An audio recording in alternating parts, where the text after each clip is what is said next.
Hey, this is episode 181 of the Collector's Quest podcast. In this episode, we're talking about the Grails, the holy grails of gaming, your personal grails. What are they? Are they worth it? Why can't you save up for them? Give us 5 stars on iTunes. Tell your mom about the show. Let's go.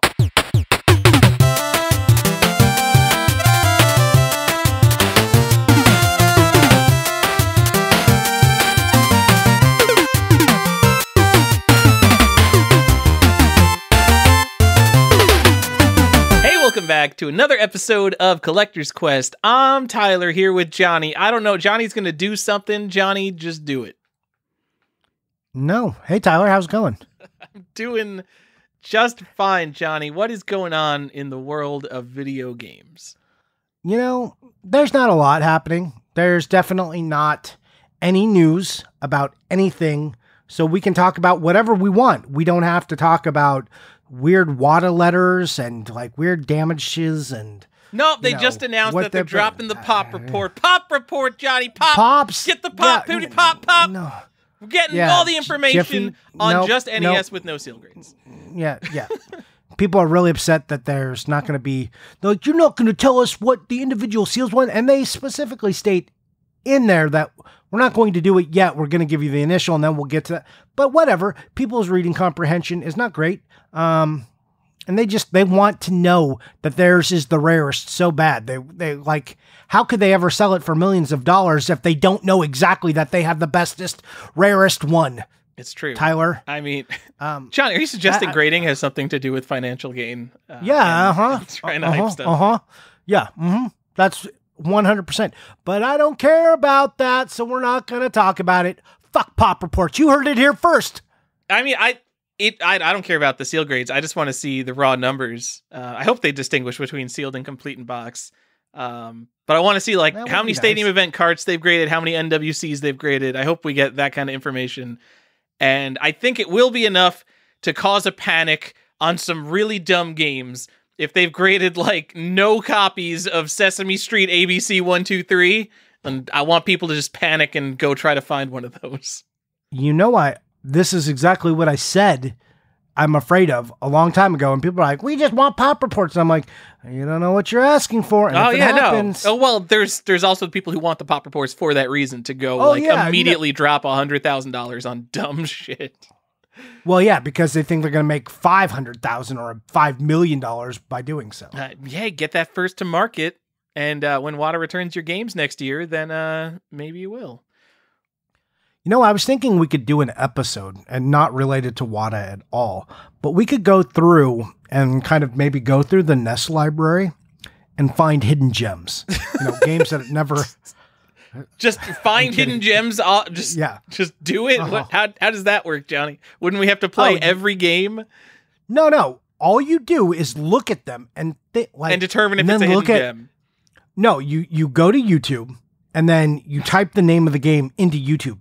If there's not 2 videos that have come out within the last 3 months, at least, then it's a hidden gem because no one's talking about it. I mean, that would almost definitely make Sesame Street ABC 123 a hidden gem. Oh yeah, no, there's a bunch of them. Racket Attack. I'm looking at you. A Galactic Crusader, Johnny, hidden gem. Yeah. Just saying, there's a Hattress. Who's talking about Hattress? Is hidden gems? Do people still care about hidden gems? Do people care about playing games? I don't know. I'm going to Metal Jesus, the king of hidden gems. I'm going to his YouTube channel. I'm going to see if he's still making hidden gem videos. Him and Radical Reggie, those are your hidden gem masters. What do you think? Mappy Land and 8 Eyes, are those hidden gems? No. No, nothing on NES is a hidden gem. Either it's like an okay game that people just don't talk about, or it's already people know about it. What about Times of Lore? I've never fucking played Times of Lore, Johnny. If it's a great game, maybe. Probably it isn't because no one ever talks about it, probably for a reason. I mean, there are good games that people... Okay, he has a PS4 hidden gem video from 5 months ago, by the way. Okay, cool. I'm glad. I truly have no idea what Times of Lore is.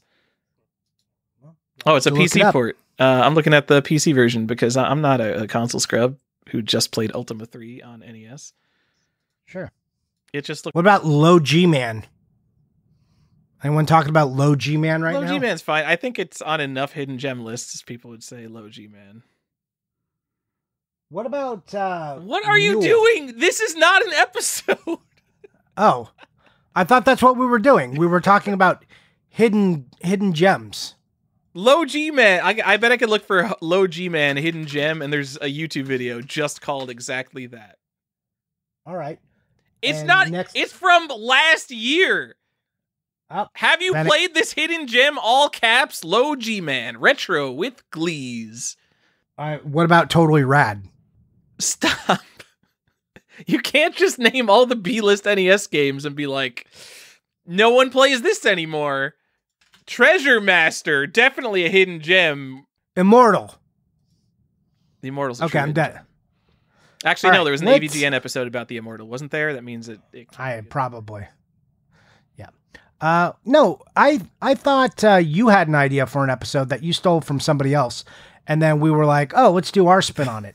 So let's do that. Okay. I don't even remember what it was anymore. It was Grails. No, I know, but I was in it was some video game Sage thread I was in, and someone said, it was like, what was the last game you completed for the set?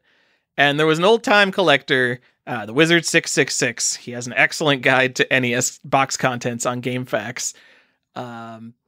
And he said that in like 25 years of collecting, he's never completed a set because it's so hard to save up for the Grail purchases. And that just made me think, like, that kind of makes sense because the Grails are never worth it. And I think there's kind of two ways to look at it. There's one, the Grails are basically never worth it because, getting multiple of a cheaper item is usually going to better your collection more. Or two, he has no discipline and he can't save up for his true goals. And I thought it would be a good episode topic. Okay. But I think we need to clarify what a Grail is, because, and this has been a topic on Video Game Age and Nintendo Age before. People fight over the terminology of Grail. They're like, that's not a Grail. And people are like, well, it's my personal Grail. And they're like, you can't have a personal Grail. And you absolutely can. So a Grail can be defined by like a set, like it could be like the highest priced, most lore specific, out of reach item that takes to acquire the whole set, or it can just be an item that you are, on a hunt for, and it is near and dear to you, and it is of the most personal importance that you get that one item, and it, may take you a while to get it, and it requires some amount of perseverance before you can achieve it. So there's personal Grails, and then there's like the idea of the set Grail, and then there are Grails beyond Grails, because people are like, stadium events is a Grail. There are no Grails beyond Grail. All right, so just to be clear, I'm taking the opposite stance of you, where everyone can have Grails and everything's a Grail. No, everyone should just stop saying the word Grail. Because no, you're wrong. There was one Holy Grail. I don't even know if that's true. There's multiple legends. I think there's the Last Supper cup, and there was also a cup used to collect Jesus's blood, and those have kind of mixed into the same cup, maybe? I don't know. It's like something of great value that's almost impossible to obtain. And there is one of them in legend. No, there is one Holy Grail, but there are individual Grails which are so we're just talking different. About cups. Yeah. Okay. So no, it's a Grail, and we'll do the shitty as defined by the dictionary, Webster's, whichever, is a thing that is earnestly pursued or sought after. The Holy Grail is specific to religion and the cup that Jesus drank from at the Last Supper. That's some real minutia here. Well, I mean, but you can, there is not like the Grail, the pursuit of a thing. That earnest pursuit is defined by the individual. So, okay, but I want to put the emphasis on pursuit, because if Rule of Rose is your personal Grail, there is no quest to find that game. It's on eBay all day, dozens of copies every day of every week. And the only pursuit there is you need to work enough hours to save up for it. That is not a pursuit. That is just you saving up for something you want. But you could say that about stadium events. Yes, I agree. So stadium events, not a Grail. I think loose, definitely not. By your definition, there's only one Grail, and we all have to decide on it. And I guess it's the cup that Jesus drank from. I don't know. What do you? Oh, so now there can be multiple Grails, but you have to be the one who says what counts and what doesn't? I don't have to be the one who says what counts. I just think it should be a very limited number of things. I mean, it's not a strict definition, Johnny. It's also a dumb term that people can say whatever word they want, so why am I going to complain about it? Which is how I normally act. But since we're talking about it, not everything's a holy grail. No, but that's why there's personal grails. Like, why can't you just let people say it? You know what they mean. It's the thing that they want most. But when they say personal grail and they just mean it's a thing I want that I just need to save up a little for because it's not that rare, why is it a grail? I'm going to let you in on something. Sometimes people are bad with terms, and they're bad at being clear. So they use shortcuts in language that they've heard to describe a scenario or a situation to communicate a message to another individual. And that individual, while the message might not be the best message, you, as a good receiver, can take that message and distill it down to its best parts to create an understanding, and then share your understanding back to the message sender so that they understand that you understand. And then you guys are communicating. Or you can be a nitpicky bitch and be like, no, there's actually only one Grail, or the 3 or 4 that I define. Well, not me specifically, but a group of individuals who come together and say that these are limited enough to be defined as Grails. Yes, and there's also a thing, if you use a term too much or you're too hyperbolic with everything, if you just came out of Peter Jackson's King Kong and you say, wow, that was probably the greatest movie ever made, then suddenly the term greatest movie ever made doesn't really mean anything anymore. Why? It was the greatest movie ever made. It was. Did you see the size of those bugs? I picked Peter Jackson's King Kong, only movie I've ever fallen asleep to in a theater. Man, you should watch the director's cut. Oh my God. God. Much better. I played through the entire game though. Got to get those 1,000 achievements. Did you get the HD version that came with the HD drive for the Xbox 360? Those things were on sale for $20 at Fry's. Oh man, did I tell you that one time in my life I picked super wrong and was like, I think HD is the one that's going to win? I literally thought that Blu-ray would win just because the syllables made so much more. Like Blu-ray versus HD DVD. HD DVD just doesn't work, man. No one's going to buy HD DVDs. Yeah, I always just call them HD. So I was like, oh yeah, let's go with HD. I thought that was a thing people were saying. Also, like the format held more. I was like, yeah, this like looks like it makes sense because you'll be able to put more content on each disc. When did that? And they're less expensive. Yeah. Well, actually, wait, Blu-ray HD DVDs had higher capacity when they first came out? Yeah. Oh, all right. I don't remember that. I was like, I liked talking about this format war, but I don't know. I for some reason I thought Blu-ray was going to win already, but that could just be me looking back in hindsight and being like, I knew Blu-ray was going to win, but I mean, it was built into the PS3. I mean, like once it went into the PS3, like natively, it was like, well, I guess this is kind of fucking over. Can you, when did that HD DVD drive come out? Was that like 2007? Oh, I don't know. It was so long ago. Less than 15 years ago. Less than 15 years ago, we came out with an add-on that it was like a $200 add-on that just played movies. That is so insane to think about. I should have known. Like, it was the Sega CD of its time with the 32X. Like, I should have looked at it and thought, 32X, a trap, avoid. But I was like, I could get involved in this format war. I know a thing. No, fucking. I will always buy physical media. Yeah. Well, I can't see a time in my life where we're not just having thousands of discs around at all times. That sounds crazy. When are we ever gonna have hard drives big enough to even store one of these? Do you know how many gigabytes is on this disc? 2.5.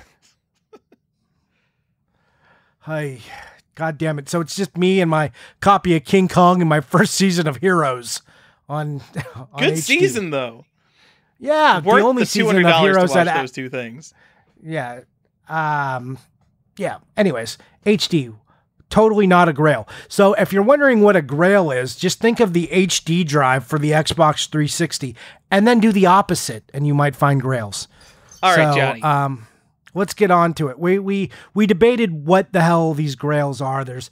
I'm telling you, I think people will define them, and this is outside of what you want, but I think people will define them as their personal Grails. I think there are Grails that are defined by the sets that they're actually in, a la stadium events. I think a personal Grail is an item that you know isn't actually a holy Grail, but for some reason you just want to use that word because you think the word is so cool. And if you say Grails plural in a sentence, meaning you're referring to multiple things that are both the holy Grail, even though Johnny thinks it's not holy and we're just talking about cups here. Can't have multiple Grails when you're it's like, unless it's a really specific sentence. Why are you bringing weird religious stuff into this? Because you said that the Holy Grail there is one of, but Grails, just nice cups we can have multiple of. Well, that's not exactly as the definition reads. It's weird that you wanted to do an episode about this, but then did no research on what Grails are. That's fine. No, Johnny, I went to Reddit. Let me give you my research here. I found from the past month, I found individual items that were posted as Grails. And I specifically filtered out anything called a personal Grail.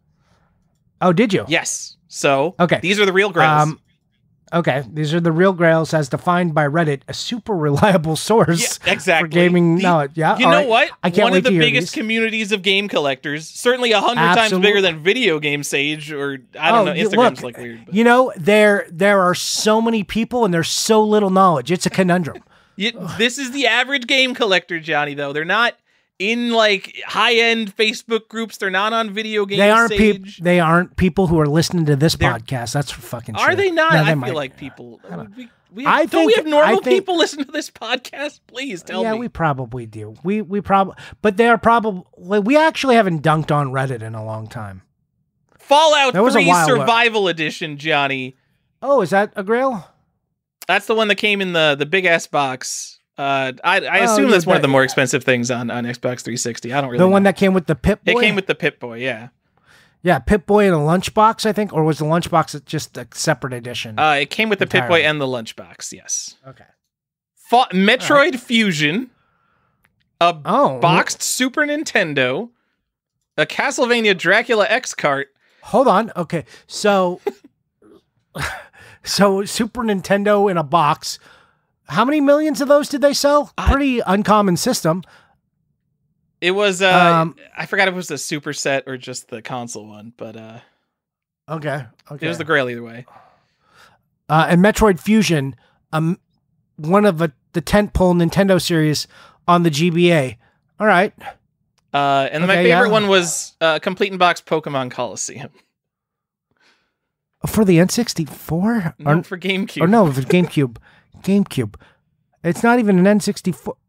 All right. So if someone had been talking about something super rare, I don't know, Nintendo World Championships, Johnny, Red Sea Crossing, I would have put it on this list.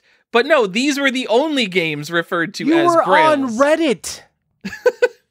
All right, Of course that's what was. And also, here's the thing. So what these people meant, like, they're like, oh man, Metroid Fusion is my Grail, right? That's what they said.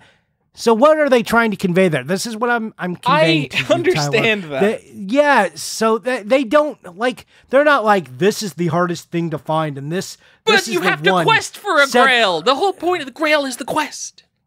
You didn't have to quest for your Metroid Fusion. It's just either your favorite game or a game you wanted. We don't need to have this conversation. I bought it. I'm old. I bought it when it came out. I was like, Metroid, all right, let's do this. Like I got all my other Metroids. Because I'm old. So of course they're not a Grail item for me. I think all those things are cool. I would want to have all those things too. All right. So personal Grails, as you're saying, I'm going to say, and I agree with you, can be pretty loose, and you probably shouldn't take those as real Grail items. But I think the other way people refer to Grails, and that's what I was trying to tell you, is there are, gatekeeper items, keep you from completing sets like stadium events. That are like, oh, it's a Grail because you can't get it. Or Nintendo World Championship, also considered a Grail. I think stadium events is not really a Grail. I think Nintendo World Championship is might be an actual Grail. Well, how do you feel about that? I think so. I'm going to go back to it's in like this almost a Grail thing for me because so like complete in box stadium events pretty hard to find. Nintendo World Championships though, because it has entered this speculation market, there's a ridiculous number of them for sale. They are constantly coming up. I remember, just a few years ago, ones? People would be posting like never. I don't know if they're the same ones, but a lot of new ones have popped up and been graded and all that too. The other thing is back then, like it was so long ago, like 5 years ago, 3 years ago, whatever, people just sold those, behind closed doors. Yeah. They didn't reach the open market, but now there's an open market where you can reestablish value. So I don't think it doesn't behoove people to do backdoor deals or backroom deals. They can bring them up front because you want to shed some light on this because you want the world to say how much money these things are. Yeah, exactly. But I know also in those olden days of the late 2010s, there are definitely some people that like I've seen on Nintendo Age and Video Game Sage go on their own little quest for a Nintendo World Championship. And now it would be like, well, let me wait till the next major heritage auctions. They'll probably have a decent Nintendo World Championships there, which is a totally different world. And I'm like, I'm not going to be the defining line on whether or not like NWC is the great holy grail, but something like NWC Gold, despite the fact that there's a $2 million one on eBay, that doesn't come up for sale. I think that would firmly fit as a true holy grail, even though there are a whopping 26 of them. I don't know, a dozen known. Someone knows how many are actually known. So how about this? How about this type of grail? Conditional grails. How are you going to feel about that? Man, I really want this in that 9.8 seal. Like, are these now grails or are these just bullshit items that happen to be sealed? Or are those grails to you? I mean, I guess if you have to search for something really hard to get something in the condition. So the search is part of it, but sure. The commonality. So condition can create a grail. I guess I'm not a condition guy, so I don't know, but I guess I'm not for that. You know what? I'm not for yes. That. You know what's a grail? The sticker sealed fucking Super Mario Brothers, because Dan Maresca was searching for that specifically for years, and he finally found one. And that was like the big search. That was the grail search is over because that was found. That's one item, but that's like a sealed Mario. Like, what about just a sealed Ocarina of Time? Could that be a grail? What are you trying to? Like a 9.8. What is the goal of your question here? I'm trying to see. You wavered and then you went hard at one. And yes, to say, yes, conditional rarity creates grails, even if it's a common fucking item that anybody can go find anywhere, almost any time, except for like one minutia difference. I guess if you have a VGA 95 plus or 100 Ocarina of Time, I guess, because I guess that would be super rare. Do you want, is that like, so when you think of one of the most sold games of all time, do you feel comfortable calling it a grail? I don't know. I have no opinion. I don't like being put on spot for things I don't have strong opinions about. You are conflicted. Yeah, sure. Backing off. I'd have to think about it more, Johnny. Also, the definition doesn't matter. Everyone knows what we're talking about. We're not here to gatekeep the word grail. Oh, yes, you are. I am. I had my 10 minutes where I got to do that because this is the episode where I get to do that. But I'm not going to take a firm stance on things like conditional grails. You see, does anyone use that term? I don't know that people use it in that way. No one's like, I'm looking for the grail, a 9.8 plus low G. They definitely do. 100%. Does every set have a grail? I know we went into this conditional thing, but I'm curious, like, from the people who collect sets, do you actually think there is like every set has a grail, or do you just think there's a game that's expensive? Absolutely not. I've said multiple times, there is not a rare game in what most people would consider the Xbox set. What about Super Nintendo? Does the Super Nintendo have a grail?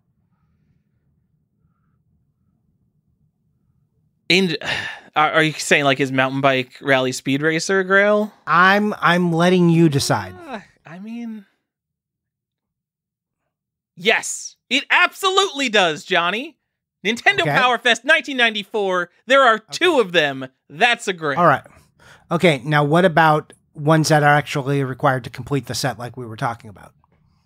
No, because We usually define our sets around the obtainable things. Or real things, because if you said prototypes or one of ones, then set keeping would be dead, and you'd have to look at all the proto cards. It would just be a fucking nightmare. Yeah. People create rules so we can have a polite society, Tyler, you fucking anarchist.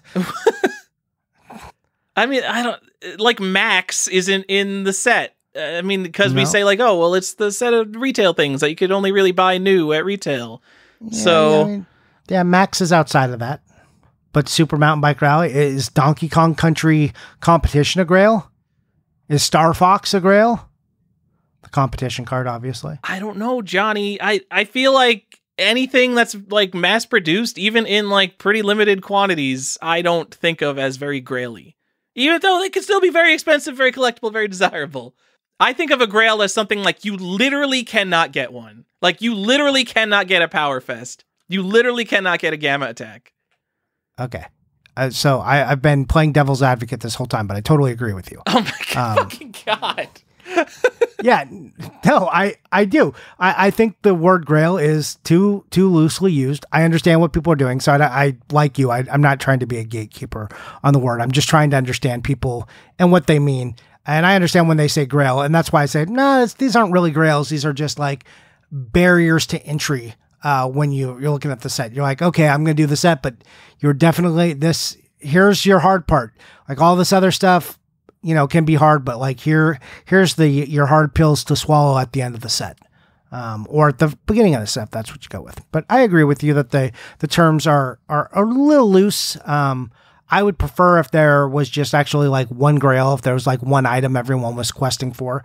But that's not it. A la King Arthur and all these knights, and like game questers were out for this one thing that might exist, and then somebody finds it. That would be cool. But that's not really the world we live in.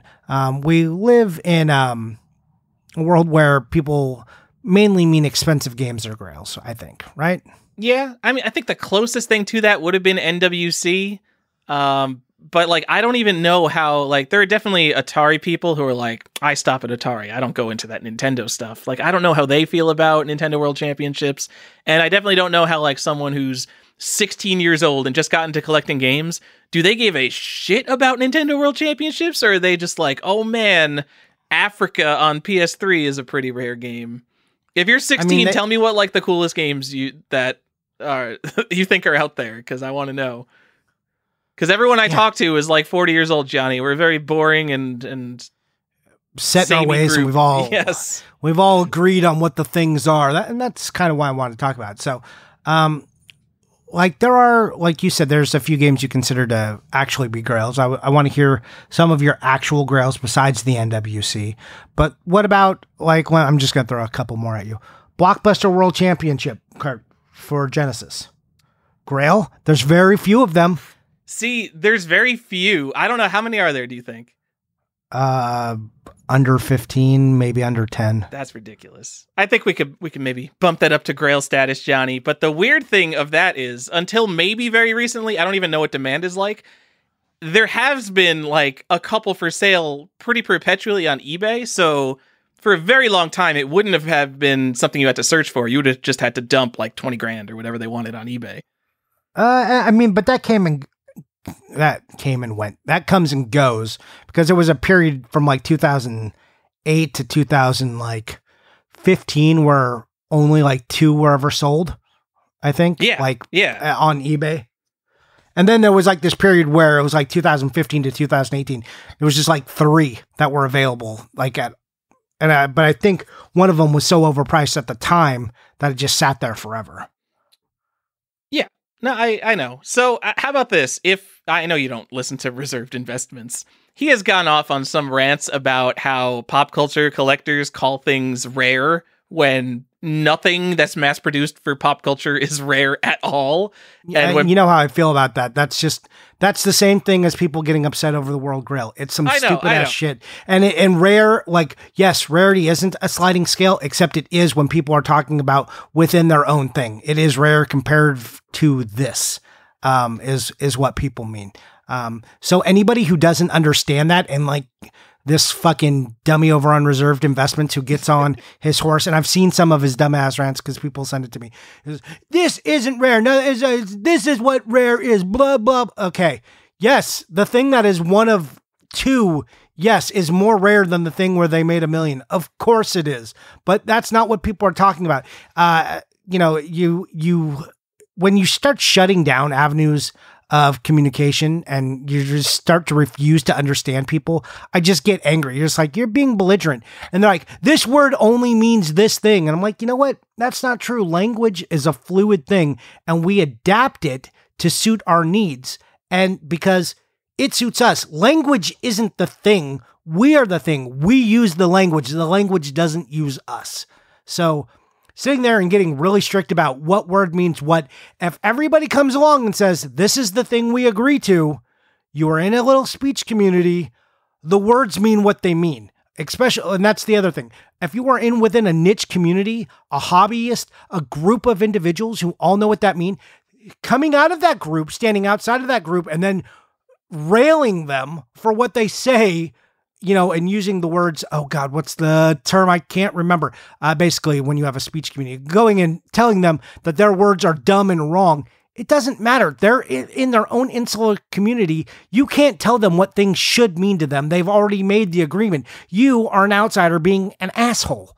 Knock it off. Yeah, that's 100% me. And so that's why I don't obviously go off on rants like this. But like the word retro, I mean, I know.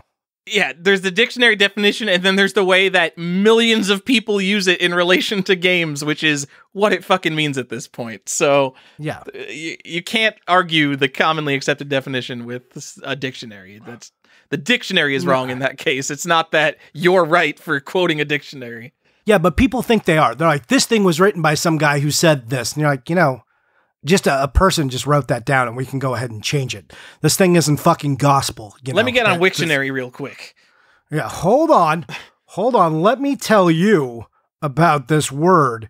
Name any word that you hate. Like irregardless. A word, regardless is the word. Irregardless is a double negative. You're not regarding the thing you're not regarding when you say irregardless. It makes no sense. But enough people used it, and here we go. Irregardless now gets put in dictionaries, and I understand what you mean when you say it. Doesn't mean I have to like it, but I understand. There's a time to pick your battles on words. And you know who's right? Unfortunately, if you're picking a battle against a word, I mean, you're usually wrong.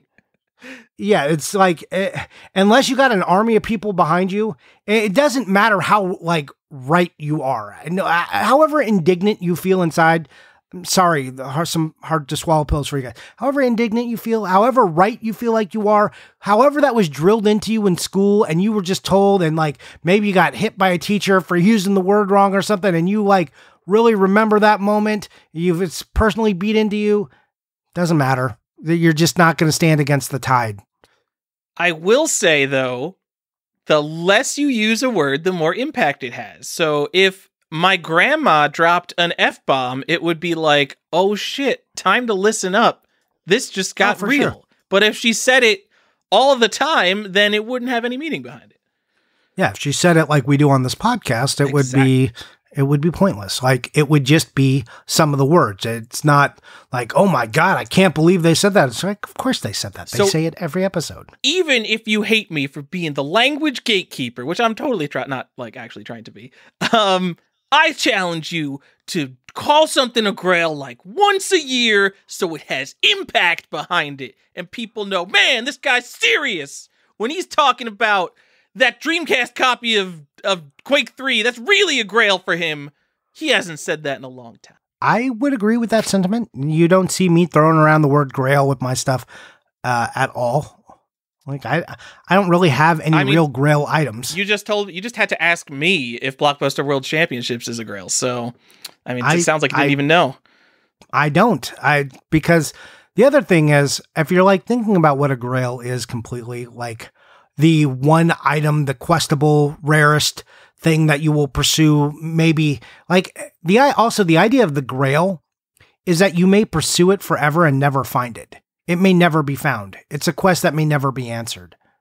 So I actually looked this up. In Arthurian legend, Percival's quest for the Holy Grail took 5 years. And it was like in an age where like life expectancy was like 35 years old. He did find it, and it took a significant portion of his life. I don't know anything about the Grail legends, but apparently he did find it, and it took a while, but not like for fucking ever. I don't know. Interesting thing. I don't think it really has any relevance to talking about video games, but I did look that up, Johnny. Good. And you know what? I've also, I've had some time to stew on it in the back of my mind. I'm going to say that conditional rarity, if you're questing for something, especially like something that might not exist or just is like in the absolute best condition, absolutely that can be a holy grail.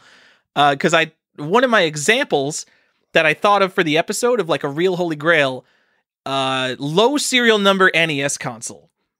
So people who have like double-digit NESs, and I don't even know how many there are, and I don't think there are any single-digit NESs that are known to exist. Literally something you could put $100,000 bounty on a single-digit serial number NES, and it might just not be out there. You have to go search for it. You have to flip over consoles, and you have a 1 in 42 million chance. Well, divided by 10, right? 1 in 4 million chance of it being a single digit. How many NESs sold? Was it 80 million? I might be totally wrong here. You have a 1 in some million chance of doing that every time you flip over an NES. That's a quest, because you can't even throw money at that problem. You just have to go find it.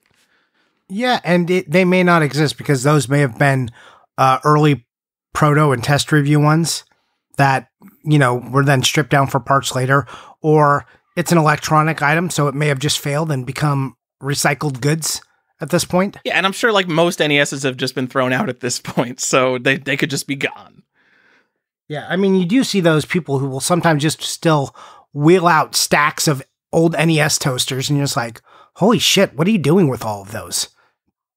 And they're just like in the worst shape you've ever seen. It looks like they just dug them out of a landfill. Yeah, I mean, I think there's some Japanese stores where you could look at like their Super Famicom stock. It'll be like literally thousands of Super Famicoms. It's like, what's happening?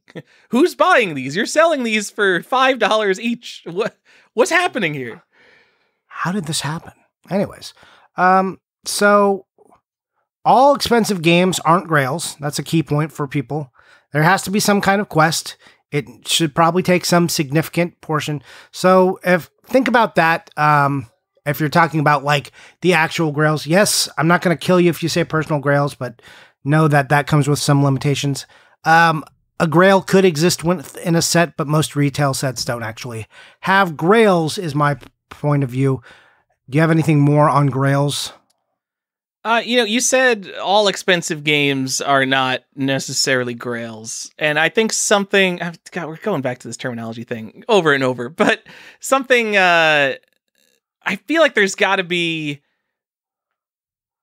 some amount of longevity to the item for it to be a grail. So there are just games, especially, I don't know, let me come up with a random time period. The last 3 years that went from something nobody cared about to some of the hottest shit on planet Earth in terms of video games. PS3? No, what are you just trying to like trip up my line of thought by saying stupid bullshit that doesn't mean anything, Johnny? No, you said something that didn't mean anything and then got super hot in the last PS3 is not like super hot. There was that one like week. Still hot. Oh my god. Puppeteer, super hot. It's a grail. I mean like sealed NES stuff or something. Or whatever it is. Oh, you mean things that sell for hundreds of thousands of dollars. Okay. Like a Zelda third print. I mean, that's something that people would have wanted beforehand. But if it's just like trendy, Poop Slinger, Johnny, fucking that's the game I'm thinking of. Poop Slinger, literally no one might care about Poop Slinger in 20 years, and I feel like it's weird to have a grail that has like a time limit on it. Like, and there could be like 1,000 more copies of Poop Slinger that come out for all we know. Or everyone could just forget about it. Like, it's such a weird kind of hype-driven momentary thing that it's, I don't know. Can I see if I can clarify for the audience what you're trying to say? That to be a grail, it has to have existed for some amount of time greater than it has to have been around for at least like 20-ish years or so to reach some sort of cultural awareness and status beyond just a flash in the pan. Maybe. I don't know if it has to be 20 years, but it can't just be like the trend of the day, I think. Okay, well, Poop Slinger, I think, was like 3 years ago. That's not the trend of the day anymore. So... Okay, but all right. Does anyone even want Poop Slinger? How many are on eBay right now? I don't know. Who cares about that game? There's one on eBay. It's open box. Oh man, you opened your Poop Slinger. Bummer. $6,000. That is so dumb. Like, why? There's so many better things to spend your money. Just go dump it on any random piece of crypto and just do better with your life. Just don't on Poop Slinger. Man, that is. And I would have said that. That's what I said when Poop Slinger was like $200, and now it's $6,000. Some guy might get $6,000. So what do I doubt know? anyone is paying $6,000 for an open Poop Slinger or any Poop Slinger. Oh, it comes with the bubble mailer. Whoa! Thank goodness that $6,000 game shipped in a bubble mailer. Anyways, you're trying to say is there needs to be some sort of cachet, some sort of time. There needs to be some sort of investment into it beyond just like a limitation, a falsely created limitation. I want Poop Slinger to become the Grail, Johnny. Okay, I think it could. It might. I don't know. I feel like I just don't care about PS4. But if there's someone 10 years younger than me and they're just like, man, PS4 is the coolest console to collect. This is the most important console to me, and Poop Slinger is one of the rarest games on it. And I'm just going to tell you, it's just one of those gatekeepers for completing the set. And you're just going to be like, well, I mean, do we really count like that? Was it really a retail release? What do we call that? People are going to, you know what Poop Slinger is? It's a fucking debate item. And I hate it when someone's trying to do a PS4 set. I think it counts. I don't care. I don't want to have this conversation with you. I don't care about Poop Slinger. But like modern consoles have so much BS like this. Like, why would you even want to collect this set? Yeah, it's it's nonsense. Anyways, are Grails worth it? Like, let me just that was the initial thing on Video Game Sage. Are Grails worth it? Or do you think it's better just to go buy a bunch of random cool stuff? We never answered that. I would rather have a bunch of cool stuff, Johnny. So I think actually we have to separate this out because there's games are so expensive now, Johnny. Like the high end games are just I don't know what's happening. Bitcoin millionaires, what's happening? I don't know. We have to separate out the speculation market from sort of the game collector market here, because if you're speculating on something, generally, if you're making a bet on the $1 million thing, you're hoping that it goes to 1.5 million or 2 million, some ridiculous multiple of an already very high price to make your money, have it be worth it, something like that. In that sense, I would say like you're not going to make that money buying complete in box Earthbounds or whatever you would get. Like you could buy 100 complete in box Earthbounds versus a game that costs $100,000. I think you would probably do better on the $100,000 game if the speculation market keeps going up. But I think in terms of collecting, no, I think there's more of an optimization function there. So the very best collectible stuff is usually priced. It's just more expensive than what it's worth in terms of adding to your collection. Complete in box stadium events, Johnny. What's that worth? We'll go to like the best thing that like even a collector would want. NWC Gold for $500,000. For like $2,000 to $10,000, you can get something fucking incredible on any console, any period in history. Zelda test cards, competition cards, prototypes of whatever your favorite game is, besides maybe like the biggest A-listers.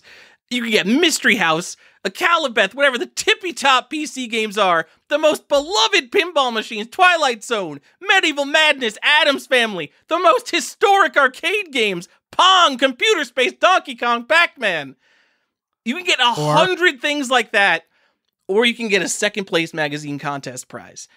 And it's like, if you're looking at someone's collection and they have 100 like $5,000 items versus NWC Gold, yes, people think NWC Gold is the grail of games.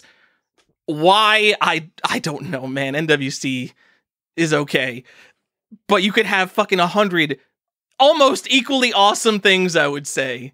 You know, I get where you're going. Yeah, you could have a much cooler collect. If you were going for a collection, it's definitely cooler to go get the other things and not complete the set just to say that you did it by if NWC was the thing, or even a stadium events. I would rather have, like, to put it into a more realistic spectrum, rather than a stadium events, I would rather have, you know, a complete black box set with my Kid Icaruses and my Metroids attached and my Punch Out as well. And then additionally, a box linked to the past, Super Metroid, and some of my favorite, you know, Final Fantasy RPGs, than looking at one stadium events. Like, also, those items are going to resonate with more people than stadium events is. Stadium events is only going to resonate with a very specific group of people, and that group is small, and they are not going to be that impressed because they probably have stadium events or other pricey investable. Yeah, and then they also have like Myriad and Mahjong and all the other stuff, because when you're in that club, you generally have everything. Right. I mean, back in the day, stadium events was like oh shit, you've got stadium events, you can do the set, because that's what we're all doing. We're all collecting sets. But now I think that cachet has gone away, and now it's just like an investment item. So I did want to break it down after that. So I went with like a $500,000 game. I don't know. No one knows what an NWC Gold would sell for right now. And then breaking it down is like $2,000 to $10,000. And it's like, even like over $1,000, there are so few gaming things that cost $1,000 in the grand scheme of things that basically everything you get for $1,000 is fucking amazing. When you start getting down into your complete in box, black box games, your Link to the Past, the stuff that a lot of people want and is relatively out there, but still expensive. I think there's a group of people, I'm not in this group, but there's a group of people who are like, I don't want that stuff because it's so easy. Basically, anyone can have a nice copy of Link to the Past, even if it is very important, even if it is very expensive. I only want those stadium events type, Myriad Cheetahman type item. I mean, I'm talking about things like we're 10 years ago with these rare NES games. What are the things people want? Sealed Poké Parks on the Sealed Wii. Zelda, yeah. Pokemon Blue, sealed. Yeah. So I'm not going to say that always breaking something down into 10 cheaper things is better, because it's not. Especially when you cross over from this threshold where it's like things people can't really get to just things that people can get but are expensive. But I think it's your personal optimization function where that lies. If you find yourself, you can never save up for a $100 game because there are so many amazing $20 games. And I think that's a perfectly fine way to collect, because like Pokemon Red right now is a $300 game complete in box, but you could still go and get your Final Fantasy VII Metal Gear Solid. Fucking Mass Effect 2 is probably worth nothing. Grand Theft Auto 3 is worth nothing, and these are amazing, important Remember games. when we did our modern game draft, and like there was just such a dearth of things we could still get that like there was so much money. If we had just stuck at like super cheap items, our list would have been like 100 long. Yeah, would have been ridiculous. And it wouldn't have been bad choices. They all would have been really good games. We should do a similar episode of just like 10 out of 10 games that you can get for under $10, and we'll just list all of them. Because I mean, a lot of them are going to be like up in like the $20 range maybe.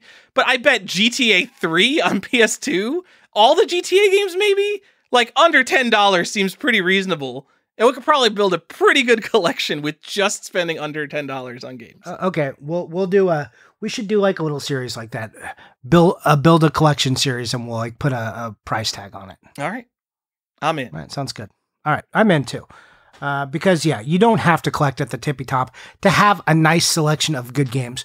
And that version of collector who just wants the stuff that no one can obtain, that's those are the same people who want the one of one pieces of art they like versus just, having nice art. Like, I'm like, oh yeah, I really like, and we're going to go really cheesy here. I really like Van Gogh's Starry Night, so I bought a print. And some guy's like, if it's not the real Van Gogh, I'm not really interested in. You're like, oh, okay, I guess. But I just want to fucking hang a picture on my wall because I like this. And that's basically what I do when I collect games. I want to just put these games on my shelf because I like them. Yeah, I like to collect sets too. That's a fun thing, but only have like spending all of my money to only have the one thing isn't.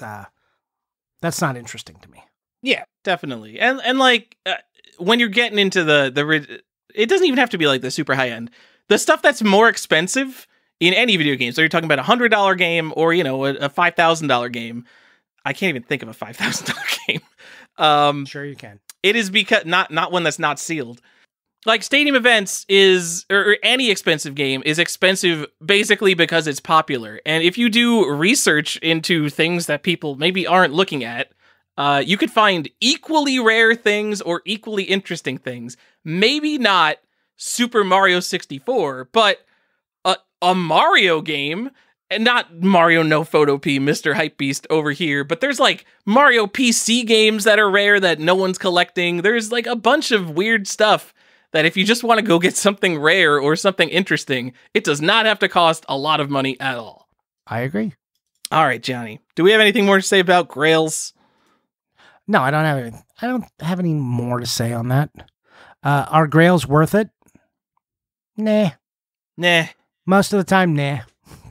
Like, unless you really gotta check that box, nah. And most sets don't really have true Grails, in my opinion. They have set Grails or barriers to entry. But that, if you want to call that a Grail, nah. Unless you really need that box to be checked. And trust me, I understand that life.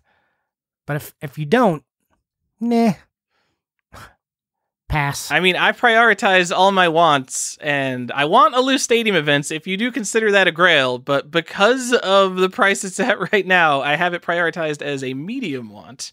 Because I know I could get better stuff if I spent $15,000. It's just 100% true. There's no earth on which a loose Stadium Events will be as cool as what you could spend $15,000 on. No. Nope. Loose Stadium. I know. You're like, could you imagine? You're like, okay, I could spend this $15,000.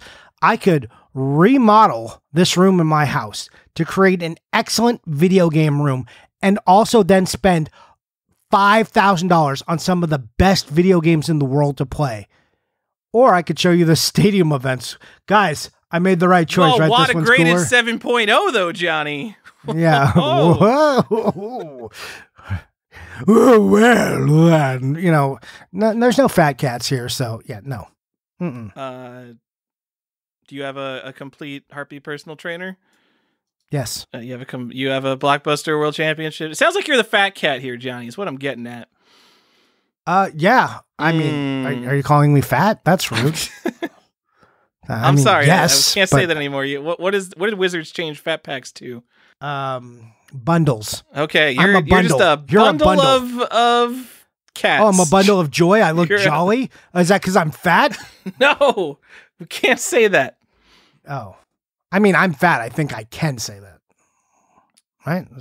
People get so uncomfortable. I make the joke at people at work, especially since I work around a bunch of fit people, and our culture is also very inclusive, which I like. I'm not against that, just to be clear. But I'll make it. I'm like, whatever. I'm fat, and they all look very uncomfortable. I'm like, guys, I said it. It's okay. I know what I am. I'm okay. Do you want some help? We can bring you with us to the gym? They're like, oh, do you want to go for a ride? I'm not implying you need to go for a ride, but did you want? Oh my God, I don't know what to say anymore. It gets very uncomfortable for them, and I get a little chuckle out of it. I based on this podcast, I know you love making people uncomfortable or upset. I don't like to make people so uncomfortable that they can't function, but just that little bit of squirm. But I also immediately like to let them off the hook. Because it's not fun to keep people squirming. And that's not fun for anyone. All right, Johnny. Are we moving on to the collector's questions part of the show? Yeah, we are, buddy. Ooh, I can't wait till we do the next episode where we have another person with us, because then we get to do collector's quiz. And boy, man, have I told you about the collector's quiz episode? No, you haven't. I feel like you shouldn't. Oh, I mean, we can't hype like an episode we're going to do? Oh, I don't know. No spoilers. Tell me about it, Johnny. Okay. It's, the quiz is not really a quiz. I'm just going to throw out some random topics. You and I guess presumably Stefan will come up with your points, and I'm just, you'll say your opinion, and I will award points based on whose opinion I think is best. Not who's right. Whoever gives the best answer to me based on how I feel. So yeah, it's gonna be great. Some of it will be collecting related, and some of it will be factual, and some of it will just be bullshit. And I'm going to enjoy it. I hope we talk for a half hour about whether the word Grail means anything. That would be fun. I bet the listeners want more of that. Yeah, I'm sure after this episode and all the weird jokes we made and the references and talking about Grails and cups Jesus drank out of, that, like, people are going to be in for more of that. They're like, yeah, please, this is exactly what I come to the show for.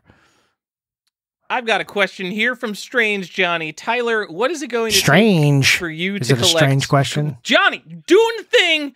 Interrupt me. I know. It makes it hard to talk. I know. I do it on purpose. I'm sorry. Tyler, what's it going to take for you to collect for the mighty in television? Good games, which I don't think it has. I'm okay with some in television games. Like, I think Utopia is cool. I think Night Stalker is cool. I just don't like playing the in television. Man, talk about a misfit console. Like, there are the old console people, and then there are the Intellivision people. And the Intellivision people are the weird people, Johnny. So the Intellivision people are basically the Xbox people of the, like, PS2 and GameCube era. They're like, I got an Xbox. And you're like, that's nice, I guess. Are they even that mainstream? I don't even know. They're really off on the fringes of society. If it's 2021 and you're still in like an Intellivision Facebook group. Okay, how about they are the Jaguar people? Sure, amongst the Super Nintendo and the Genesis people. Exactly. And their controllers. I got a Jaguar, 32 bits. You guys don't understand. The control disc is superior to a D-pad. Yeah. It has 58 directions or something. No, look, I know you got a Game Boy Pocket over there, and you got a Game Gear, but have you heard of the Lynx? I can play California games on this. Lord Hardstyle Z asks, Tyler, what's it going to take for you to sell a game? It's going to take me to not be lazy, because it's just laziness at this point. I need to list some stuff on eBay. Mostly coins. I have a lot of coins I need to list on eBay. It's not a very fun question. Yeah, cool group of questions you selected. No, hey, I go Tyler. in order, Johnny. Clearvis asks, what item do you wish you could get your hands on that's gaming related but probably has no real value to anyone but you? For example, I'd love to get an SNES or GBA dev kit. Clearvis, that would be awesome, but I feel like that would have value to other people too. But Johnny, you want to take this one? That doesn't have value to anyone else? I'm in this for the money, bruh. Like, whatever I get better have value to people, or I ain't paying for it. You know what I'm saying? This shit's got to make me money. Like, this is my retirement. These are investments. These are stocks. These ones over here are bonds, but these ones on the shelf I'm looking at now, stocks. Yep, and I agree. So next question then. No, what do you got? Tyler, I have like 10,000 games. There's like, I don't know the thing I can't obtain that doesn't have value, because I've been looking for things for a long time. Like, I don't know what it is. Like, a long time ago, it was the stupid black text disc for Compton's encyclopedia for the Sega CD. That's a perfect example. But like, I don't have one of those things now. Like, that thing was the thing I found no one cared about. Power goes out. I lose the auction. And then it took me a couple years to find it, but I don't have a thing like that right now. Like, most things are obtainable that I want. They just cost monies. Yeah, I guess that's the hard part. If something really is low value, but I want it and I can get it, I just get it. Like, also, we've been doing it for a long enough time that those low value, like, if it's something that requires, like, you look for years, well, we've been looking for years. So, like, we probably found it. Like, it would have to be some, like, one-off, like, a game from my childhood or something that had my name. Like, yeah, maybe you know what? Your local video game store that you rented from, it's got the sticker on the back of the cart. Johnny, for some reason, I haven't bought one, but Flight Simulator 98, for some reason, I don't own a copy of Flight Simulator 98, and that is a game that I played a ton of in my childhood, and it's, like, literally $15. But I'm not buying it. I don't know why I'm not buying it. There's my answer. Okay. All right. Now I told you why I can't answer. So are we done with questions or do you want to do one more? We do have a lot of questions. We could do one more, Johnny. We could do one more. These didn't take too long. Todd from the internet asks, what are the best in-person events around collecting? Shows, meetup, conferences, etc. Okay. I don't know if either of us are super experts on this. Well, I mean, I can talk for the ones that I go to and that are local to me. Sure. One, Portland Retro Gaming Expo. Woo! Yeah, I like that one. Everybody goes there. I usually have a lot of fun. The quality of my experience there is based around the people I see while I'm there, not necessarily the deals that I get, so keep that in mind. Not to say that I don't get plenty of good deals while I go there, and Tyler can attest, like he walked home with plenty of games after we went and some good deals. There is a bunch of local events in SoCal. People are always doing them. So again, nice. I like those too. There's going to be the SoCal Retro Gaming Expos coming back. I'm excited to go to that. It's run by. Is that really like a best thing that you would travel to go do? That's what I would, because I know that's why I'm saying, to me, yes. If I moved away, I would come back for the SoCal one because I know the people and it'd be a meetup. Also, I think that convention has the ability to grow. So yes, that's one I would look at. But they're like the two big ones, I think, are the Midwestern Classic and Portland. I think those are the two that people go to, like best ones. Yep, I can't vouch for Midwest Gaming Classic because I haven't been there, but yeah, it definitely is a very big one, and Portland is amazing. Much better than anything I've been to on the East Coast in terms of collecting. Like, I love MagFest, but you're going to MagFest for the music, you're going to MagFest for the party. The vendor floor sucks. It's not really for game collectors. It's everything that's a convention that isn't like really focused on something just kind of slowly morphs into an anime convention over time. So I really appreciate the ones that are focused on things like pinball or video game collecting. The other one I'll throw out, just because I see vendors I like go there all the time. Too Many Games in Pennsylvania. Oh, yeah. Lots of people go to Too Many Games. What's the other? There's the one in Arizona that people talk about quite a bit too. I forget. Arizona? Yeah, there's one. Who's going to a game? A Burning Man. That's what you're talking about, Johnny. No. There was one, like, there was like a weird active shooter event though. Oh, great. The last one, like 2 years ago. No, and so there, I mean, there's just not too many choosy events. Arizona Game Fair? I don't remember. MaricopaCon? Don't Game On Expo? I think it's Game On. Game On, Johnny! Shut your stupid... Tyler, I hate you. The like other things that you can go see if you're in Vegas, there's the Pinball Museum. Go check that out. Because it's not game collecting, that's game playing. I'm being very specific here, Johnny. Okay, I'm sorry. All right. There's a video game store next to it. You can go buy games. No! I know. I forgot to go there. When I've been there twice, and I forgot to go to the game store both times. I've heard it's expensive, though. It is, because obviously they can get you, because... Also, you're wrong now, because the Pinball Museum moved. They have a bigger location. I think they're on the Strip now. Oh, cool. Yeah. It's hard to imagine they got a bigger location and went to the Strip. I don't know. Vegas is weird. Probably the money there. Maybe they're not. I mean, I don't think they're on the Strip. It's probably basically impossible to get on the Strip, Johnny. But yeah. What, 4925 Las Vegas Boulevard South? Is that the Strip? I don't know. I don't like Vegas. Oh, dude, let's go to Vegas. Anyone want to go to Vegas? Just hit me up. I will go to Vegas. Are you a Vegas guy? I am a Vegas guy, Johnny. I am. What is it about? I'm 22 years old. I'm not 22, but I want to be 22. What do you do when you go to Vegas? I play curious. Pinball.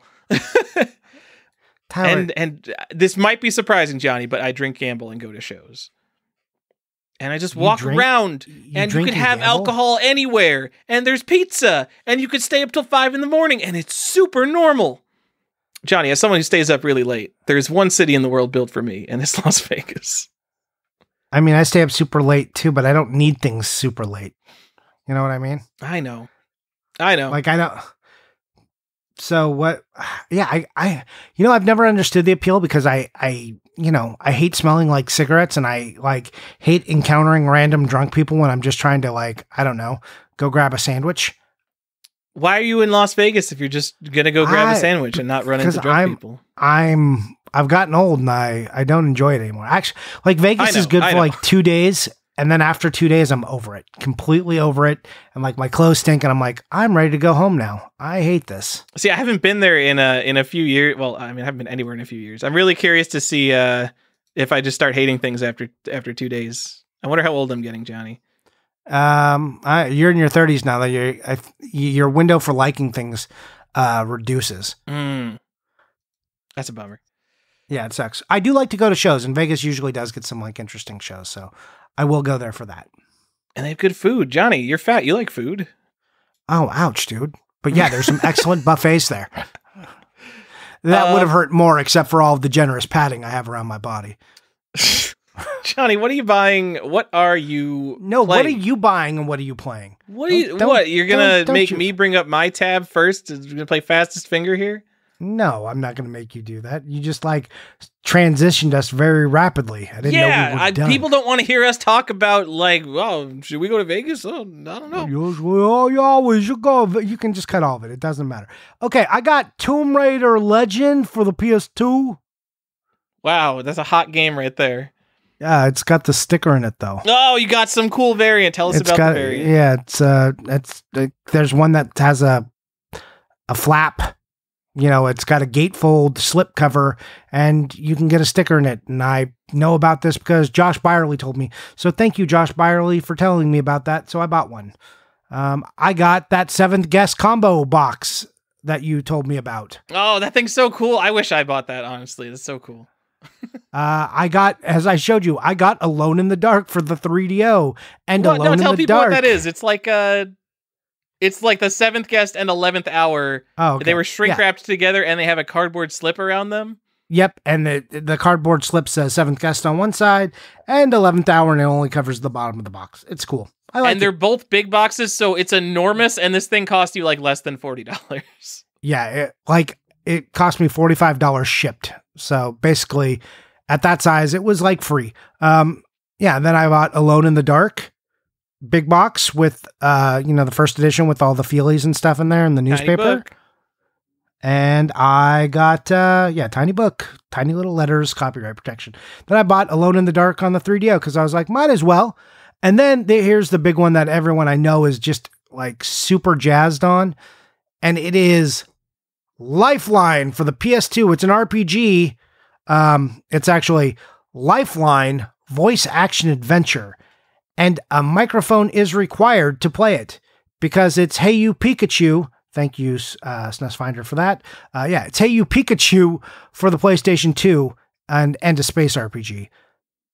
So if you're into that kind of stuff. I've never heard of this game. Yeah, guess what? They didn't package it with a microphone, even though the microphone is required. Except in Europe and Japan, where they did package it with a microphone. So yeah. What? How could they sell this without a microphone? I don't know. Who had a PS2 microphone? What? SingStar and Rock Band people? This came out in 2003? So it was like you didn't have a PS2 microphone at this point. Right. Well, it came out in 2004. Still way before like Rock Band. Maybe karaoke things were... Is this game rare? I mean, it needed a microphone. No, but it's desirable, and it kind of hit like this weird, it's kind of hit some weird like culty status. It's very plentiful, but it like became like a $50 to a $80 game, just in like that PS2 bump, and people are like, yeah, it's a Konami game when Konami wasn't total dog shit. Fucking. No, I guess they were total dog shit. It was after 1995. Gotcha, Konami. Fuck you. No, they had some fine PlayStation 1 games. It's just people got into this game because of the microphone gimmick. And, it's a thing. I bought it because I always buy these dumbass RPGs when I can get my hands on them. Cool. That's what I bought. What'd you play? All right. So if you remember the last episode where I told you I was playing The Last of Us, and then I was like, I'm going to start again and just keep going. Yeah, I did that. I got all the collectible items, and then I started The Last of Us 2. And people are like, Johnny, have you started Metroid Dread yet? And I'm like, no, I haven't, because I can play The Last of Us without thinking because I've played it enough. And I have some time set aside, like Thanksgiving time frame is when I'm going to dig into Metroid Dread, because I I can't be tired when I play it. I want to enjoy it. I don't want to just be trying to get through it or have it be mindless. I want to sit down, look at it, think about it. So people are like, why haven't you just done it yet? And that's why, because I need to actually, in this adult life, when I have a small child and my wife works nights and I'm scrambling to do anything ever, I need to like really set aside quality time to do a thing if I really want to enjoy it. So that's why.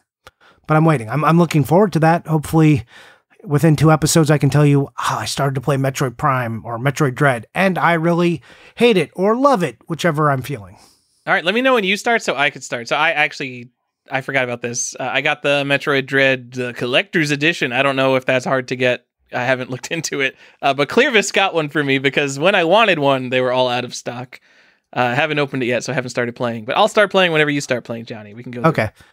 Yeah, all right. I've got some dates on my calendar that I'm like looking to start it. We'll sync up and we'll begin. That's a crazy. You're scheduling your gaming time. That sounds like turning your hobby into a job. If I've ever heard that. Well, because I told you, because I need to have quality time, and I need to put it on a calendar. Tell like my wife, like, look, you got to put the baby to bed. I don't want to be fucking around doing all this stuff. I want to start at like 8 o'clock. I don't want to be tired when I'm doing this. This is the thing. Like, I'm playing Last of Us at like 11 o'clock when I'm waking up at like 6 and 5:30 in the morning. So I'm only sleeping, like, I'm going to bed at like 12:30, 1. So I'm only sleeping like 4 hours. And half the time I'm falling asleep. Like, I wake up and I'm like, oh, time to turn off the PlayStation, and I'm like climb into bed. And I don't want to be doing that with Metroid. So that's why I really have to schedule it. I have to treat it like a thing I want to do with some respect. All right. I understand that, Johnny. Anything else you're doing? No, that's it. What about you? I got a copy of Ultima 7, The Black Gate, which most of the Ultima games come with like some little shiny feely. This one comes with a metal triangle. Got to get that metal triangle, Johnny. It might be called an Ankh, or that might be from a different game. I don't know. I think Ultima 6 is where they changed the interface to be kind of a mess. And where it just feels super dated. I will never play this game, Johnny.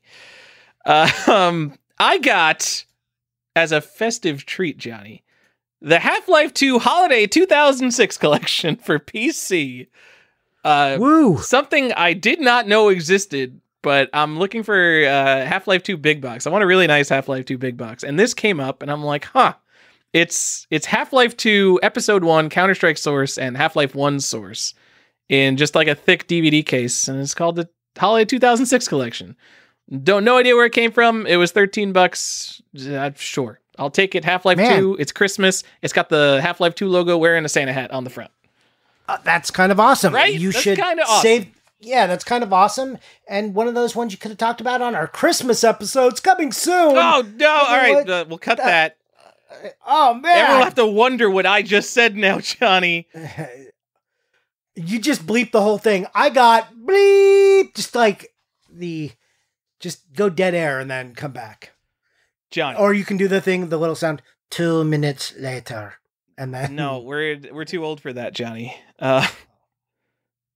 Johnny, I got Dragon Stomper for the Atari 2600 Star Path Supercharger. Holy shit. What?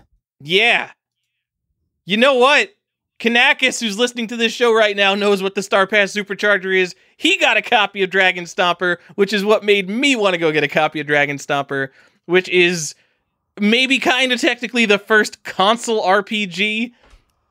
RPG, a genre that has deep history on PC, and it came to an obscure Atari add-on as his first entry on consoles, I guess.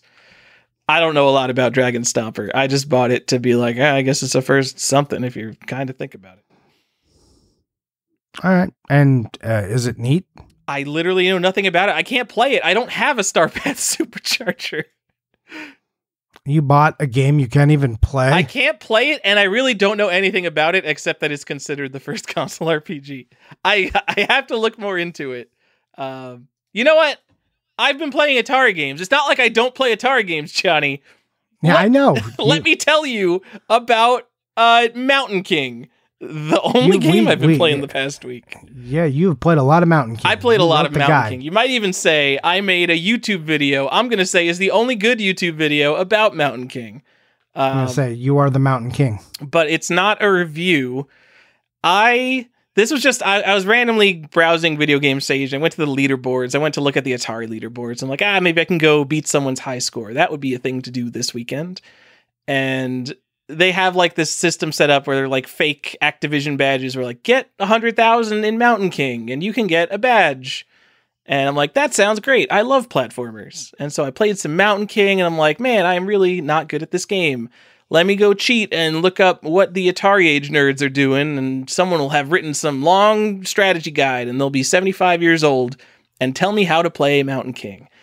And there's nothing on the internet on how to play Mountain King. There's no map. There's no strategy. No one knows like how to point press or do anything.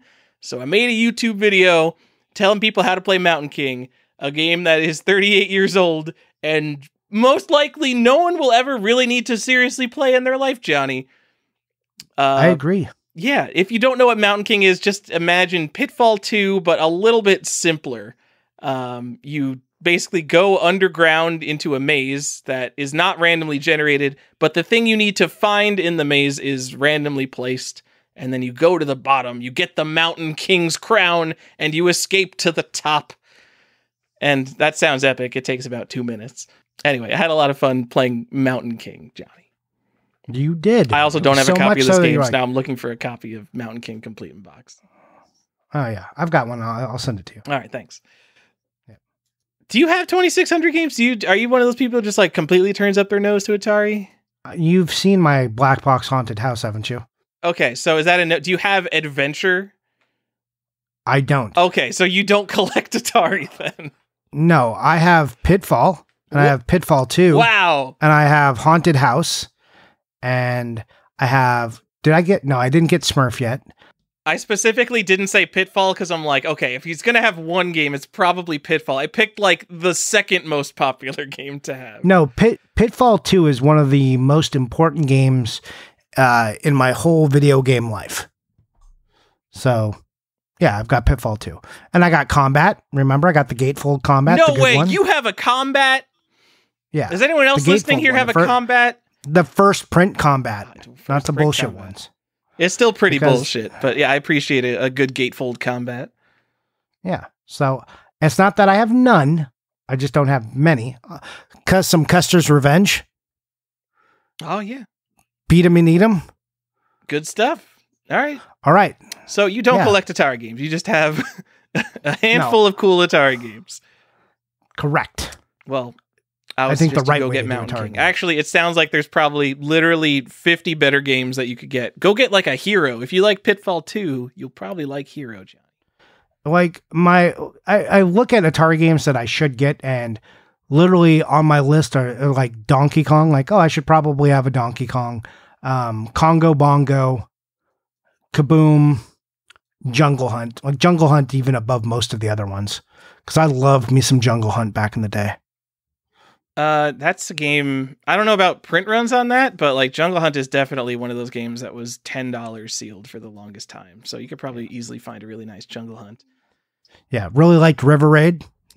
That was another one I was like super into. That's one of those like Venezuelan games there's a seemingly endless supply of, so you can go get a really cheap River Raid. Yeah, that and the last one that's like super on my list is Smurf. Yeah. Did I get one of those, or did I get it for ColecoVision? I might have got it for ColecoVision. I think you got the Coleco. But yeah, I'm totally down to get some Smurf. I love my early platformers, Johnny. Smurf is really good. Not really good, but I like Smurf. You know, you brought up Donkey Kong as something you had to own. I didn't say it because I didn't play it for that long. I played it for, 20 minutes. But I played 2600 Donkey Kong because I never put like any kind of real time into it. I've heard people defend it. It is garbage. It's not good. I mean, it's not. It has 2 levels, but that's not even the problem. The second level does not play like the arcade. Like the fireballs in the second level of Donkey Kong, they kind of like chase you around, and like move kind of randomly. Like they're a big pain in the ass to avoid in the arcade version. In the Atari version, they just move left and right on their platform until they get to the end, and then they turn around. So it's completely like it's. it's bad. I mean, I know the whole thing is that version of Donkey Kong is bad, but no surprise, Donkey Kong on 2600 is bad. Yeah, and I'm not getting it because, it's Donkey Kong or anything. It was like just a game I played as a kid. I like a lot of it is like, I should go get these games I had as a kid. And like Crystal Caverns is another big one on my list. Like I really need to get Crystal Caverns. And I think it's Crystal Caverns. I always confuse it, but it's the one with the bear. Get the Jens Bentley bear. Yeah. Yeah. Yep, exactly. Because that was like the first game I ever told my parents to like, hey, because they had an Atari, and I was like, this is what we should get, like this game. Why did you say that? Is it because the arcade cabinet looks fucking awesome? And you're like, I'm looking at this. I'm like, I need this. Look at this thing. I think it was because it had a bear wizard on it, honestly. Oh, all right. I mean, that like, makes sense. Fucking too. Cool. Like on the front. I mean, I was like maybe 4 years old or something when this happened. All right. I mean, you had some good taste in games, it sounds like. Yeah, you sound like you knew what you were doing. Yeah. I mean, this, like I said, I was like 4. So like also I had like the stuff that I had. Like Combat was the first game that like I sat like, that's the first game I remember playing like by myself and like fully understanding like what the hell I'm doing. Like, I don't need my parents to do this. I'm going to the Atari to do my own stuff. I'm going to go play some Combat right now. So that's why I have Combat. It is crazy to me that you could, so you're talking about these games like Donkey Kong and Crystal Castles. Like they sound like pretty formative games. Like maybe not the most formative, but games you played as a kid, and you could walk up to someone and be like, oh yeah, I have 10,000 video games. You're like, wow, you must have every game from your childhood, everything you've ever played. And you're like, no, I don't really have the stuff I played as a kid. Well, I don't have those because I turned my nose up at Atari. Oh my God. I'm like, I don't want a bunch of Atari games, like, because Nintendo was the truth, right? Like Nintendo was the thing that was like, oh, like I went and I got Pitfall and I got Haunted House because those were the two most important. Then like I have this list now, but now my lists have been changing. And like what I do and how I'm collecting has changed a little. Before, like I'm like, okay, I'm just gonna go do sets. I'm like, oh, the Genesis, I never played all these games, so I want to go do all this stuff. Now I'm like, I'm more in back to like a nostalgia thing. Like, you know, I have these games that were important to me. It's not just like, oh, I played them. Like these ones were actually important to me as a little kid. So now I want to go grab those too. So I'm on a little nostalgia vibe right now. Like this, I bought like another Star Wars figure not too long ago, like in box. I got like a list of, you know, couple other figures maybe I want. I keep looking at that Castle Grayskull, like maybe one day Castle Grayskull, me and you, but that's a slippery slope. I can't get into He-Man. It's so dangerous. All right, Johnny. Yes, I agree. Don't. Well, get that Castle Grayskull. That'd be awesome. But out of all the dumb stuff that you maybe buy, I don't know. I'm just gonna say some of the stuff you might buy might be pretty dumb. Tomb Raider Legend, cool variant. Johnny, how much did you pay for it? Hold on, I'll tell you exactly. I think it was like $20. All right. Well, all right. I was hoping it would be more. You can get a sealed Crystal Caverns for the Atari 2600, a childhood game of yours, for $35. Okay. Well, I probably will. When? Johnny, you've been a collector for decades. It'll happen. Well, Tyler. Everyone listening, go buy all the all the complete in box and sealed copies of Crystal Castles. Make sure Johnny can't get a copy and he feels bad for not getting it. I don't think they want to do that. Man, this box art is awesome. The best. It's just it's fucking so good. I usually think of the arcade version, but just like cartoon Bentley Bear wearing his wizard hat, jumping at you. Man, it is some good box art. Yeah, he's just like you can imagine me being a little kid walking up and be like, oh, 100%. That's the one. The like little witch and shit on there too. Like, I should probably just go buy a lot of Atari games because it'll probably have it in there. And I'll just be like, all right, now I got these like 10 Atari games. Should probably grab Joust while I'm at it. I didn't love Joust, but I played it a lot. You know, I get in these different gaming moods too, obviously. Right now I'm feeling short games mostly. And some people are like, oh, I love shooters. I like spending $300 on some Saturn shooter because I like playing my games 20 minutes at a time. And I feel like if I play a shooter once for 20 minutes, that's not the experience I'm looking to get out of a shooter. Usually, when I want to play a shooter, I sit down for a couple hours and I try to learn it and get better at it, because playing a shooter once, you probably really suck and have a lot of mechanics to learn and enemy patterns. It's just like, you can continue your way through the game, but that's not like the experience of playing a shooter. And I've just been in the mood of playing Atari. Like, I've been playing fucking golf, Johnny. Golf is a bad golf game. Would you believe it? I sure would. But I've been playing a few games of golf trying to get better. There's a par in it. I want to get better at golf. Oh, hey, have you seen the Crystal Castles that is like for the PC from like 2004? Is this podcast still happening? Crystal Castles PC 2004? What are you talking about? Yeah, go find that box art. It'll make you not want to play Crystal Castles. Okay. There's also a combat. So they did like a classic series for the PC, and so there's like combat in Crystal Castles. They pop up, and I'm always like, nope, those aren't the ones. Don't do it. It looks like, so to paint a word picture for our friends, if you know the PS2 box art for Snow White and the Seven Clever Boys, that like weird, creepy CG look, imagine a bear looking like that. It's pretty bad. Is this just a port of Crystal Castles, or is this like a 3D remake kind of thing? You don't know. Why is there a Crystal Castles port for PC in 2004? It literally makes no sense.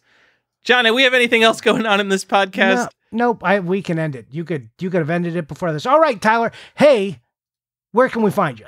On the Video Game Sage or Instagram, I'm default GEN. And you can find me on Instagram and on our Patreon. If you're not a patron, remember you can join for as little as $2 or as much as $6, but probably $4 is your best option, because that's where you get additional content. And if you want to do that, go to patreon.com/collectorsquest. I harp on this, but I say there's a lot of great people, because there are, and there's a lot of knowledge, and it's a fun group of people to hang out with. If you want to, if you don't, I'm not holding that against you. Enjoy the podcast as you do. All right. That's it. Thanks for joining us and listening to us talk about Grails with the Z, definitely with the Z at the end, because that's the best way to spell any word, if you can get a Z at the end. All right, bye! That is our show.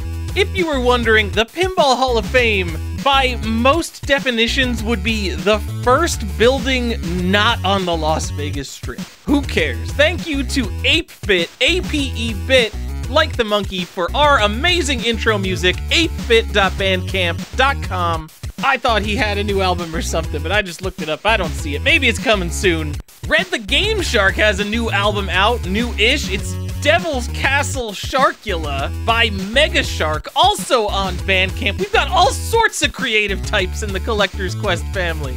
Thank you to the patrons: Richard Patron, #1 Bowden, Canadian Variant Alert Chris Glidden, Nintendo World Champion Daniel Jacksvik, High-End Collector Andrew Brim, 50 Hertz is good enough for me, Andre, Ben Parker, a bad enough dude to rescue the president, Video Games Were Meant to Be Slabbed, Brandon Ackley, Brian Gupta, and Pocky and Rocky with Becky, Mint Condition, Brian J. Mora, the Strictly Limited Super Rare Bruno, Fat Cat Collector Chris Jackson, Chris SNK, Too Many NES Accessories Morozek, Johnny's GBA Hookup, Coffee with Mr. Saturn, Playing with Power Connor Strange, The Last Game You Need for the Set Corey O'Brien, Unpunched Hang Tab Dustin Beagle, He Has Returned to Judge This City Eric Addison, Man of Nintendo in the World of Nintendo Funky Brewster, The Actual Shinobi Jasonic the Kid, Jeff the Game Boy Ferris, Red Pyramid Thing, Jonathan Shados, Lance Lord Hardstyle Z, The Degenerate Matt Fall, Mr. CIB, get your loose Genesis carts out of here, Funkoland Employee, Platform Agnostic, Red the Game Shark, new Castlevania album out, The Famicom Box, Retro Game Enthusiast, Vintage Video Game Connoisseur who knows they're better than modern games, The Fuzzy, Sean, The Gamer Collective, The New Craft, who can beat Mega Man without the pause trick, impossible. Previously unknown variant, Tim Walker, From the Internet, Todd Fisher, Can't Put Limits on Collecting, VG Collectaholic, The Millennium, Will Joe, Keeper of the Zelda variant, 0x Def Code, getting the full PS2 set because Stefan won't, all caps.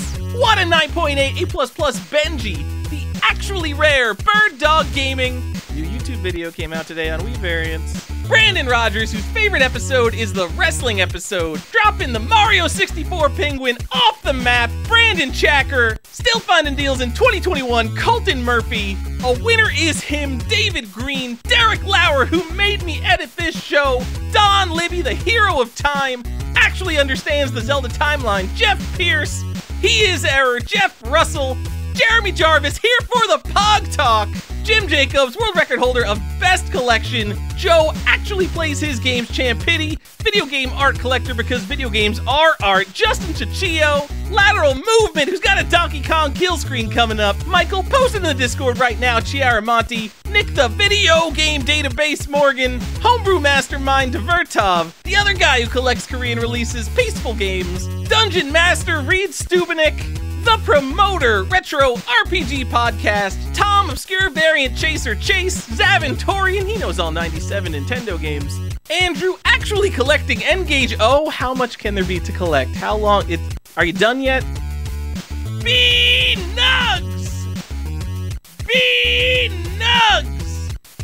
Chesno, all your base are belong to him. Colby, he is Sinistar.